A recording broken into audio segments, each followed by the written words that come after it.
जो स्टूडेंट्स यहाँ बैठे हैं, आपसे मैं एक छोटी सी बात कहना चाहती हूँ। आपने एपीजे अब्दुल कलाम साहब का नाम सुना है ना सबने? हाँ, कलाम साहब ने एक बात कही थी कि in the very old times the world was driven by the muscle power, after that it was driven by money power, and now it is being driven by the power of knowledge.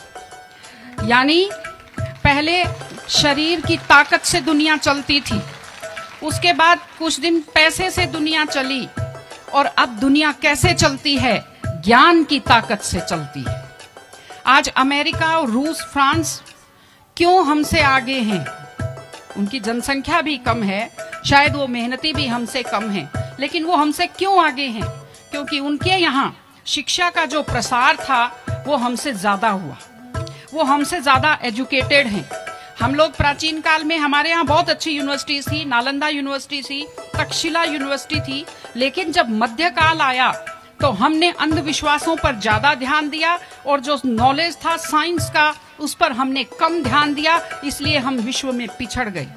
SST में आप लोग पढ़ते होंगे, 10th के बच्चे SST पढ़ते हैं, कि एक समय था जब वर्ल्ड की जो रिचेस्ट कंट्रीज थी वो रूस अमेरिका नहीं थी, वो इंडिया था और वो चाइना था।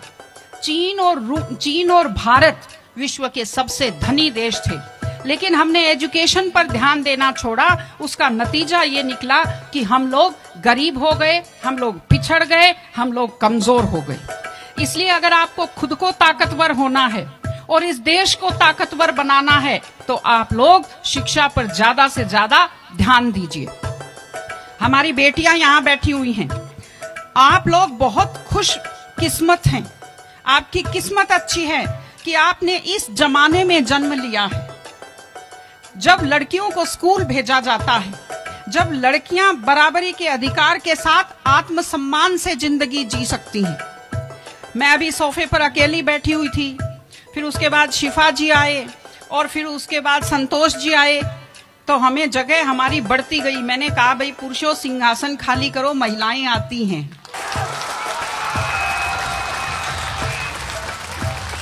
तो आप लोग बहुत खुशकिस्मत हैं।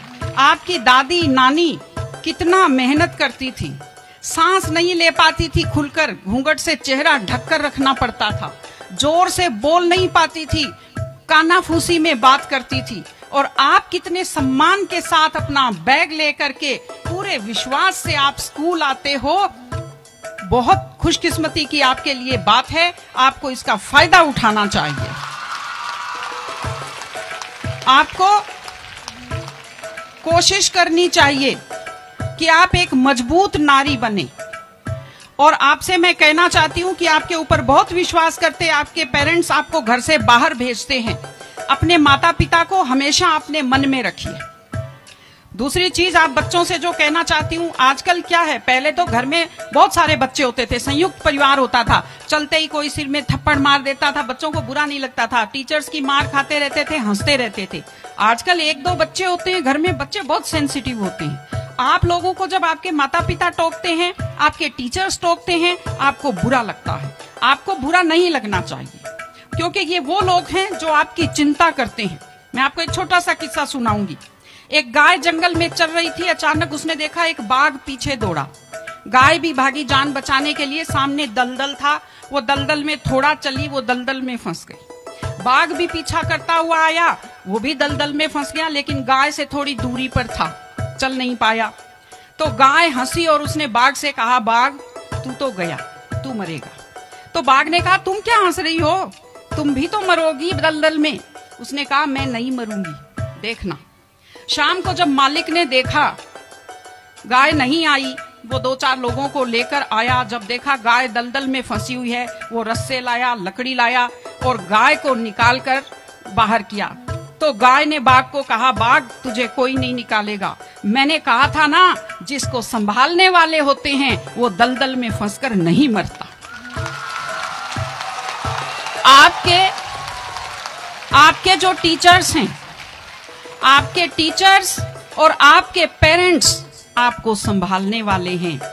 अगर आप उनकी बात मानेंगे, आप डांट के पीछे छुपी हुई उनकी चिंता को आप समझेंगे तो आप बुराइयों के और गलतियों के दलदल में कभी नहीं फंसेंगे। इसलिए अपने माता पिता को, विशेषकर अपनी माँ का चेहरा अपने दिमाग में रखिए, अपने दिल में रखिए कि वो आपके ऊपर कितना विश्वास करते हैं, वो आपकी कितनी चिंता करते हैं, घर पे आपका इंतजार करते हैं, आपके लिए हमेशा वो दुआएं करते हैं। आपके माता पिता जब मंदिर में जाते हैं खुद के लिए कुछ नहीं मांगते, जब वो बचत करते हैं उस पैसे से खुद के लिए कुछ नहीं खरीदते, वो पैसा आप लोगों पर खर्च करते हैं। उनकी इस चिंता को समझिए, अपने टीचर्स की चिंता को समझिए।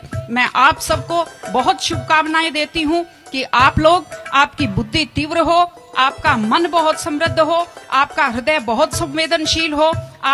मैं स्कूल को मैं बहुत बहुत शुभकामनाएं देती हूँ। टीचर से अपील करती हूँ कि व्यक्ति केवल शरीर और दिमाग नहीं होता, एक मन होता है, एक आत्मा होती है।